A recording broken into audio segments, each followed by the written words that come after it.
talk a lot about your purpose. And what is the purpose of your life? What is it that you have? What gift do you have that you bring to this world? And are you using it to its full potential? That's really the question. You're equipping yourself, you're going to college, you're in graduate school, doing all the right things. But really you're preparing for that moment when you're put into the workplace. And you're going to be a leader, and people are going to be looking to you for guidance, for leadership. Now, whether you're going into a career, many of you are going into healthcare, some of you are going into criminal justice, some of you are going into business, whatever it may be, you really have to consider what good are you going to bring about in the people that you have the privilege, not just the opportunity, the privilege to influence. It's a guy I talked to several years ago. He was in his 20s, a wife, 2 kids, and he's having problems, and he goes to the doctor, and he's diagnosed with testicular cancer. When the doctor told him that he had testicular cancer, the doctor basically said, you need to get your life in order. It's terminal. There's not much we can do to help you. And the doctor left the exam room. This young man was just devastated. Devastated. All the dreams that he had. All the things he thought he was doing right. What happened here? Interestingly, a nurse happens upon the exam room who had been outside and heard the conversation between the physician and the patient. And the nurse peeked her head into the room and told him, you know what? We're going to stand with you. You can fight this. We'll fight it with you. That's all she said. And she walked on. He never saw her again. Never knew who she was. Never knew her name. Nothing. So from when he heard the news it was total despair, to now he began building confidence that he could fight this. So he went home, he shared this with his wife, he shared this with their church, people began praying for them, and he went through chemotherapy, went through all the different therapies. This was several years ago. He was told he would never have kids again. He ended up having another child. Now his wife and he, with 3 kids, are doing great. Now think about that nurse. Probably doesn't even realize the impact that she had on him. Just those few words of encouragement. And that's the opportunity that you have in the workplace, to inspire those that you're leading and inspiring those that you're serving. If it's in healthcare, the patients that you're serving. Imagine the opportunities that lie ahead of you. Imagine your ability to develop your team to where they're all mission-driven, purpose-driven, using their talent beyond measure, impacting those around them, staff, their families, and again, those that they serve. Think about the patients that can be impacted, their quality of life, everything. And that's just healthcare. Think about law enforcement. Think about going into law enforcement and actually having a positive influence in communities when you're interacting with people that are at really their worst particular moment, when you encounter them. Again, it's a privilege to serve in communities. Oftentimes we see our job as just a job. It can't be just a job. If it's just a job, you're hurting yourself and you're hurting everyone else. Listen, you have to have passion for what you're doing. You have to believe in what you're doing. And I personally believe that you need to know that you are called to what it is that you're doing. Leadership is a privilege. Leadership is not about power. It's about empowering those around you. It's not about power in politics. You've heard me say a number of times, the real measure of a leader is found in their absence more than their presence. It's their legacy that they leave. the inspiration that they've left, the people that they've mentored, they want to take things to the next level, all because that leader believed in them more than they believed in themselves. That's what it's all about. It's not about control. It's not about control and power. So I ask you to reflect on, how can you impact those around you? First is self-discovery of really understanding truly what you're called to be. I personally believe that we all have a God-given purpose here in this world, and that our job is to find that purpose and develop ourselves to the best of our ability so we can carry out that purpose. And when we do that, deep, deep inside, the fulfillment is just unbelievable. It's that intrinsic drive that drives us, that nothing can get in the way because we know that we're doing what we're called to do. Then you have to look at, how do you try to call out the greatness in those around you? Listen, many of you are going to inherit teams that are not particularly functional.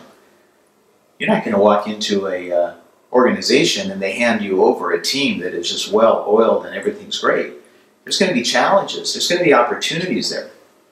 And how are you going to take each of the different staff that you have, the different dynamics that you have, how are you going to bring that together so instead of them working like this, they're working like this? And it's going to start with you leading yourself. And it's going to start with your understanding, fundamentally, of how to mentor others, how to bring the best out in others, how to bring the best out in your team, using a disciplined and nurtured strategy. We've talked a lot about model, connect, involve, about modeling the right behavior, about connecting with those you lead in a very personal way. We've talked about involving them with passion, allowing your teams to help make decisions.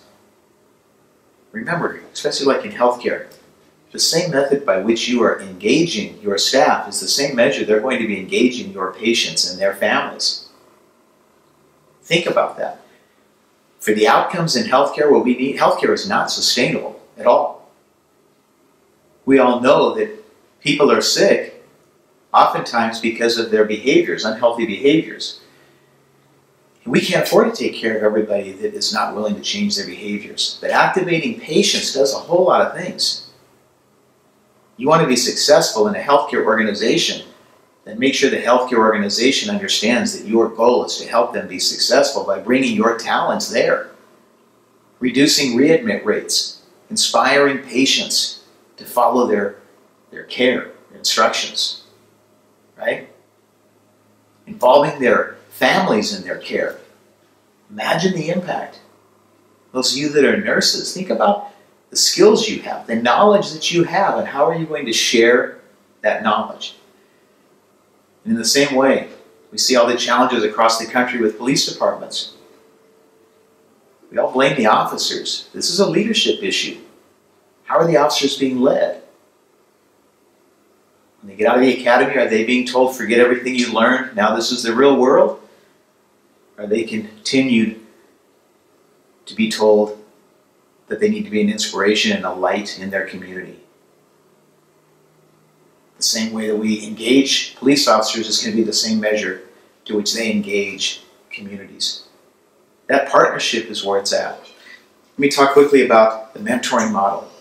You've all received these cards, and these are kind of really, over the years that I've seen, probably the best practice, and I would say the evidence that supports that is the outcomes of the young people that were mentored and now are leading very productive, meaningful, impactful lives in their particular professions. So the first one on here is this balanced, approachable mentor. Oftentimes we want to tell people and lecture them. We have a lot to learn from the people that we actually are mentoring. Consider my story. If it weren't for the guys that I mentored, I would have never returned to college and earned my bachelor's and then my master's and then my doctorate. It would have never happened.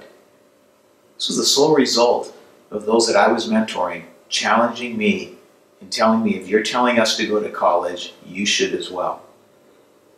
That pushed me. That was challenging, very tough, that's what impacted me. So keep that balanced approach. Don't come to the table that you're going to be telling them everything.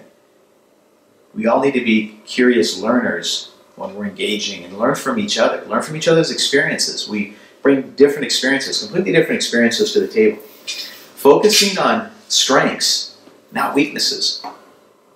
I see this over and over and over again, and you can take this to every level. There's times that I've met with parents that tell me their college students are really messing up and they're horrible and on and on and on. And I give them a piece of paper and I ask them to fold it in half. And on the left column I say, just write down all the amazing things about your college student. And on the right side, write down those things that you're concerned about, those behaviors that you think are not helpful. And it never fails. There's maybe one or two things, if that, on what's going right with the person. But on the side that has all of the challenges, they have to even flip it to the other side. And understand that when we do that, we're pushing people basically into those behaviors. They're acting out how we see them. When we can start seeing the greatness in people and find those gold nuggets, develop those things, grow those things, many of the challenges just dissipate on their own. Now, of course, there's accountability and there's a number of other things with dealing with some of those challenges. But we've got to focus on strengths. The strengths that people have, their gifts, their talent.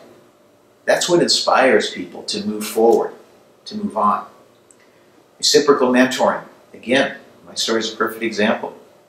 Don't think for a minute that you're just mentoring those that you are leading, that report to you. They're going to be teaching you valuable lessons. The greatest leaders surround themselves with very, very sharp people. So be willing to learn and understand it's a reciprocal relationship. Again, never lecture. My strategy is asking questions, asking the right questions. Really helping people connect the dots through questions. Very solid strategy. Highlight short-term wins. As you're mentoring someone, even if it's just in your personal life, if you're mentoring someone, when you see progress, call them out on it. Celebrate that. Tell them what you see. It's very, very empowering. E-mentoring opportunities. I've had many discussions with people and they say, what are some of those most powerful moments that you've had? And shared with them, some of the most powerful moments for me has been mentoring even military individuals that were serving in Iraq. Getting messages through Facebook or through email. Guys have opened up and shared more than they ever have in person. So be careful not to fall into, I want everything in person, face to face. That's just not reality nowadays. With many of my students, they're texting me. I'm getting unbelievable amounts of text messages every day that I can quickly respond, affirm them, give them my perspective, encourage them. E-mentoring is very powerful. You can really duplicate your efforts exponentially. Collaborative relationship building. Really being strategic and understanding how to develop collaboratives and teach others how to do the same. The days of really just being a leader of one are really gone. It's a collective effort. If you remember when we talked about 21st century leaders and what it's going to require to be a 21st century leader, we talked about these things. The thing is, managing up, really learning how to manage people up. And you're mentoring people and you're introducing them to people. Tell those that you're introducing them to, tell them the great things about them. Tell them what their talents are. Help them learn how to build a network. It goes a long way. Very, very powerful again. Talk about moment of truth opportunities. There's two Greek words that are very interesting with respect to time. Chronos, which we know is where we get our chronograph, our watches, and it's time measurement, right? Hours, minutes, seconds. And then there's kairos, K-A-I-R-O-S, which is a moment of time. We have to understand that oftentimes we think the measure of time is more important, the length of time with people. And actually it's more in the moment. What kind of things can happen in the moment? I will tell you some of the greatest opportunities I've seen is when someone is in crisis and we meet them there in that moment and stand by them. that will bond a friendship like you've never seen before. Take this into your workplace. Being there for an employee at their worst is an amazing trait for a leader. And the meaningfulness of that really gets down to building an experience that can be just a moment. And this is the same even with patients, with people in the community, how we carry ourselves, right? How we build resiliency through relationships, all of those things. But we really focus on the quality of time rather than the quantity. I can give you an example with a guy I mentored years ago when I was on the police department, Lalo Gunther. Lalo and I have done many speaking engagements, and oftentimes I hear him share a story that has been the most profound for him. And for me, I definitely recall it, but at the time did not know how special this was going to be for him. Lalo was a fully entrenched gang member, and when we began mentoring him, we went to the movie one time. And as we entered into the movie theater, he, I could tell, was looking at the concession stand, so I said, do you want to get some popcorn or anything? I was also worried about getting seats because of the time, because we were arriving there and it was getting crowded. And so I took out my wallet, and I handed him my wallet, and I said, why don't you go get us something, and I will meet you inside and save the seats. Now at the time that was risky. I'm thinking, well, it felt pretty stupid if this guy just jets. But I believed in him. I believed that there was a purpose in this, and I didn't believe there was any accident as to why I was mentoring him. I knew that there was purpose, that our paths had crossed. So I knew this was something greater than both he and I. When I did that, he later would share with me how stunned. He said he just froze. He was just paralyzed. He didn't know what to do. He opened it up, and he sees a badge in my wallet. He sees cash. He sees credit cards. And he always reflects that he told himself, I cannot believe this guy just handed me his wallet. He would later share that that was the first time in his life that someone trusted him. That profound experience carried with him all the way into now. He's married and has kids, and he still shares that story. It's a perfect example of really capturing a moment in time. In closing, I want to summarize on this 21st century leader that we talk a lot about. And again, we talk about the effectiveness of leaders. So effective leaders of the future must be highly strategic thinkers who can focus on complex problems and opportunities, inspire others through superb communication, exercise exceptionally strong people skills, know when to take risks, and desire to collaborate with others at fundamental levels of the enterprise or the project. Very, very critical. So I encourage you to continue growing in your leadership journey, and never forget again why you're in the role that you are. And seize the moment. Seize every moment you can to impact those around you. Thank you very much.